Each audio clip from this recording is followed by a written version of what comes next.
Hello students, welcome to greenfield study চ্যানেলের পক্ষ থেকে আপনাদেরকে জানাই আন্তরিক শুভেচ্ছা ভালোবাসা। তো আজকে আমি তোমাদের সাথে শেয়ার করব পশ্চিমবঙ্গ মধ্যশিক্ষা পর্ষদের দ্বাদশ শ্রেণীর শিক্ষা বিজ্ঞান সম্পর্কে আজকে যেটা আলোচনা করব।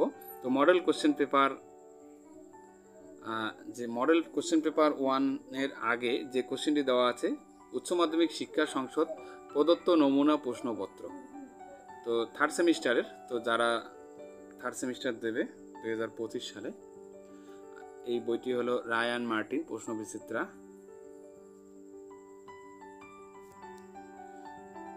এর পেজ নাম্বার হলো 482। তো তাহলে আমরা শুরু করব এখন। এখানে 40টা এমসিকিউ দেওয়া আছে, এই 40টি এমসিকিউ আলোচনা করব এখন। তো বিশ্ববিদ্যালয় শিক্ষা কমিশন গঠিত হয় কত সালে? 1950, 48, 47 না 51 সালে। তো বিশ্ববিদ্যালয় কমিশন শিক্ষা কমিশন গঠিত হয় 1948 সালে। বিশ্ববিদ্যালয় শিক্ষা কমিশন কর্তৃক গ্রামীণ বিশ্ববিদ্যালয়ে সুপারিশ করা হয়েছিল এটি। তো এটা সত্য না মিথ্যা না আংশিক সত্য? তো এটা এ হবে সঠিক উত্তর, সত্য। মাধ্যমিক শিক্ষা কমিশনের সভাপতি ছিলেন কে?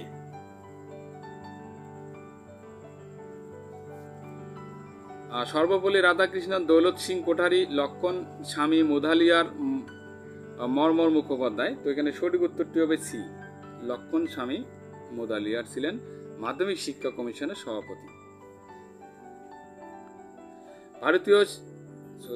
4 নম্বর কোশ্চেন, মাধ্যমিক শিক্ষা কমিশনের অপর যে নামে পরিচিত তা হলো Mudaliar commission, Kothari commission, Radhakrishnan commission না জসওয়াল কমিটি? তো এখানে সঠিক উত্তরটি হবে এ, মুদালিয়ার কমিশন হলো মাধ্যমিক শিক্ষা কমিশনের অপর নাম। ভারতীয় শিক্ষা কমিশন গঠিত হয় ড্যাশ সালে? 1964, 1948, 1952, 1986 সালে। তো এখানে সঠিক উত্তরটি হবে 1964 সালে। ত্রিভাষা সূত্র সুপারিশ করেছিল রাধাকৃষ্ণন কমিশন, ত্রিভাষা সূত্র সুপারিশ করেছিল। যে কমিশনের সুপারিশ অনুসারে ডিআইইটি প্রতিষ্ঠিত হয় তা হলো শিক্ষা কমিশন, বিশ্ববিদ্যালয় শিক্ষা কমিশন, মাধ্যমিক শিক্ষা কমিশন, জাতীয় শিক্ষা নীতি। তো এখানে সঠিক উত্তরটি হবে ডি, জাতীয় শিক্ষা নীতি 1986। এনইপি 2020 অনুসারে নিচের কোন ধরনের কোর্স চালু করার উপর জোর দেওয়া হয়েছিল? এখানে সঠিক উত্তরটি হবে ডি, সক্ষমতা বৃদ্ধির কোর্স। ইডব্লিউএস এর সম্পূর্ণ রূপ হলো ইকোনমিক্যালি ওয়েকার সেকশন, এখানে এ হবে সঠিক। ভারতের প্রথম মহিলা শিক্ষিকা হলেন সাবিত্রীবাই ফুলে, পণ্ডিত রমাবাই সরস্বতী, তারাবাই সিন্ধে, বেগম রোকেয়া সাখাওয়াত হোসেন। তো সঠিক উত্তরটি হবে এ, সাবিত্রীবাই ফুলে। এরপরে নিচের কোন প্রতিষ্ঠানটি রবীন্দ্রনাথ ঠাকুর প্রতিষ্ঠা করেছিলেন? অবশ্যই এটা জানি, বিশ্বভারতী বিশ্ববিদ্যালয় রবীন্দ্রনাথ ঠাকুর প্রতিষ্ঠা করেছিলেন। রবীন্দ্রনাথ ঠাকুরের মতে শিক্ষার্থীদের নিকট শ্রেষ্ঠ শিক্ষক কে? প্রকৃতি। এখানে অভিজ্ঞতা আছে, প্রবীণরা আছে, শৃঙ্খলা আছে, প্রকৃতিও আছে। তো এখানে সঠিক উত্তর হবে প্রকৃতি। 13 নম্বর, education is the main manifestation of the perfection already is in man বলেছেন স্বামী বিবেকানন্দ। এটি সত্য, আংশিক সত্য না মিথ্যা? কোনটা হবে সঠিক? এ হবে সত্য হবে, এটা সত্য বলেছিলেন। ভারতীয় সংস্কৃতি এবং পাশ্চাত্য সংস্কৃতির মধ্যে যোগসূত্র কে স্থাপন করেছিলেন? রবীন্দ্রনাথ ঠাকুর, স্বামী বিবেকানন্দ, শ্রী অরবিন্দ, শ্রীরামকৃষ্ণ। সঠিক উত্তর হবে বি, স্বামী বিবেকানন্দ। এরপরে 15 দাগের কোশ্চেনটি আলোচনা করব।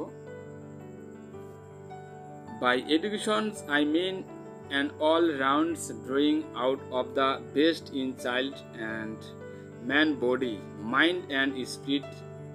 শিক্ষার এই সংজ্ঞাটি কে দিয়েছিলেন? মহাত্মা গান্ধী দিয়েছিলেন। বুনিয়াদী শিক্ষার ধারণার প্রস্তাব কে দেন? মহাত্মা গান্ধী দেন বুনিয়াদী শিক্ষার প্রস্তাব ধারণা। এমিল গ্রন্থটির রচয়িতা কে? জ্যাক রুসো, জন ডিউড, ফ্রেডারিক ফ্রেবেল, মরিয়া মন্তেসরি। তো সঠিক উত্তর হবে এ, জ্যাক রুসো।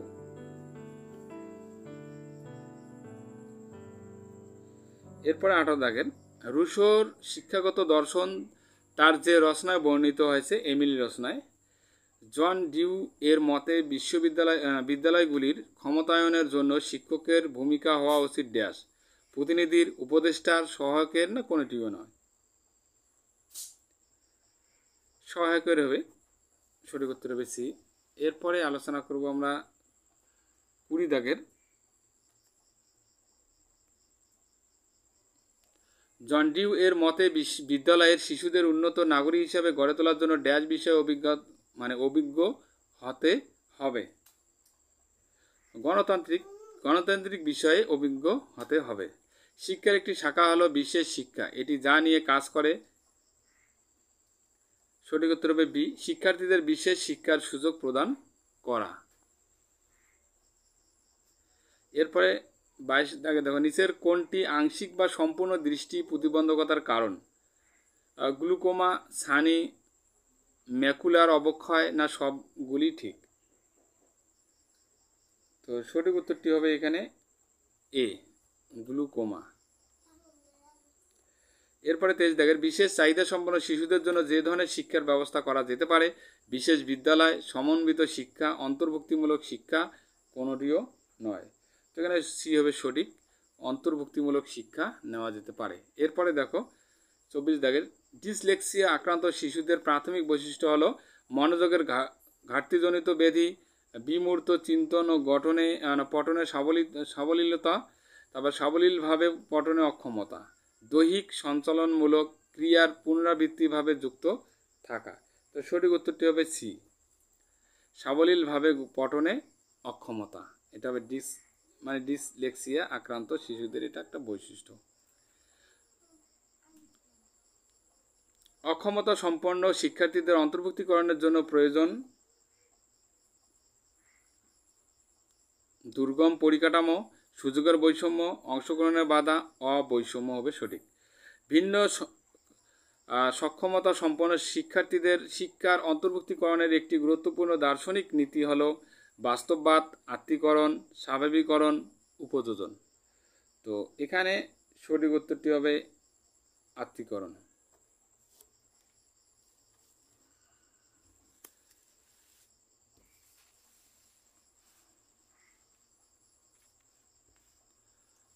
এরপরে 27 দাগের থেকে আলোচনা করব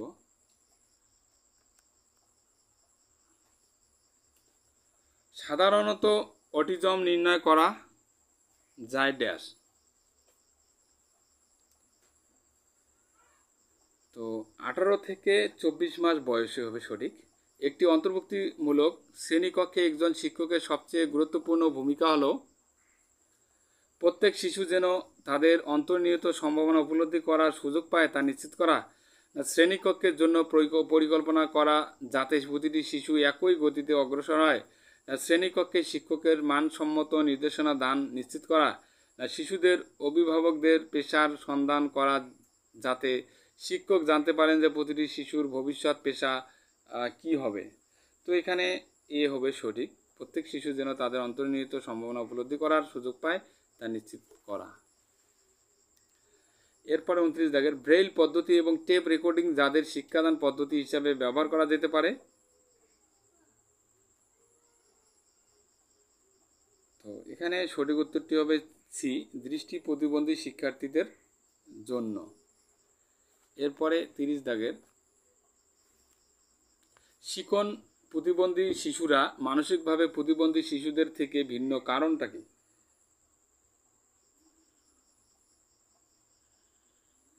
তারা প্রত্যেকেই সাধারণ বুদ্ধিসম্পন্ন, তারা বিভিন্ন বিষয় শিখনের ক্ষেত্রে দক্ষ, তারা নির্দিষ্ট একটি বিষয়ে শিখনে অক্ষম, উপরের সবকটি। তো এখানে সঠিক উত্তরটি হবে সি, তারা নির্দিষ্ট একটি বিষয়ে শিখনে অক্ষম। এরপরে দেখো 31 দাগের, ডেলরস কমিশন দ্বারা প্রস্তাবিত শিক্ষার 4টি স্তম্ভের মধ্যে কোনটি সঠিক নয়? বি, বেঁচে থাকার জন্য শিক্ষা। ভারতের প্রথম মুক্ত বিশ্ববিদ্যালয় স্থাপিত হয় ড্যাশ সালে? মুক্ত বিশ্ববিদ্যালয় ভারতের প্রথম স্থাপিত হয়, এটা 1982 সালে প্রথম স্থাপিত হয়। সঠিক উত্তর হবে ডি। ডেলরস কমিশন গঠিত হয় কত সালে? এখানে ড্যাশ সালে দেওয়া আছে। তো ডেলরস কমিশন গঠিত হয় 1993 সালে।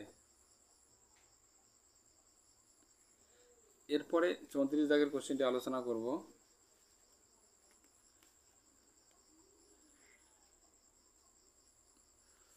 বিদ্যালয়ে এনএনসি প্রোগ্রাম মূল উদ্দেশ্য হলো বিনোদন, সমাজ কল্যাণ না নেতৃত্বের প্রশিক্ষণ না সবগুলি সঠিক?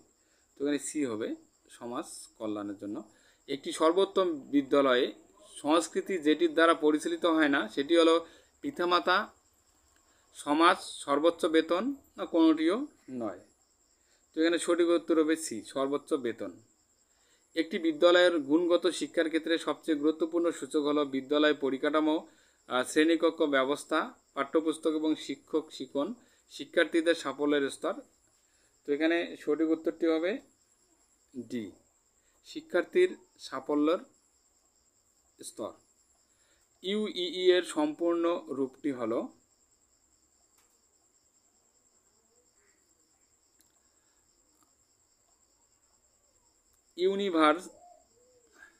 Universalisation of elementary education. তো সঠিক উত্তর হবে ডি। 38 দাগে দেখো, শিক্ষার অধিকার আইন পাস হয় কবে? 2008, 2009, 2010, 2008, 2007 সালে। তো এখানে সঠিক উত্তর হবে 2009 সালে শিক্ষার অধিকার আইন পাস হয়। ইতিবাচক মনোবিজ্ঞানের উদাহরণ হলো দুর্বলতা, নেতিবাচকতা, সুখ, আনন্দ, অনুপ্রেরণা, ভালোবাসা, ভয়, রাগ, দুঃখ, বিতৃষ্ণা। তো এখানে সঠিক উত্তরটি হবে বি, সুখ, আনন্দ, অনুপ্রেরণা ও ভালোবাসা, এগুলি হলো ইতিবাচক মনোবিজ্ঞানের উদাহরণ। এরপরে 40 নম্বর লাস্ট কোশ্চেন। ইউনেস্কো এর সম্পূর্ণ রূপটি হলো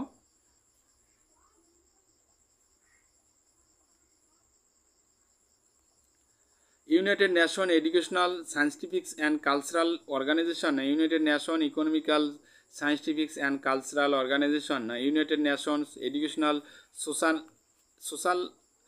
সোশিয়াল অ্যান্ড কালচারাল অর্গানাইজেশন না United Nation educational, scientifics and children organisation? তো এখানে সঠিক উত্তরটি হবে A, United Nations educational, scientifics and cultural organisation.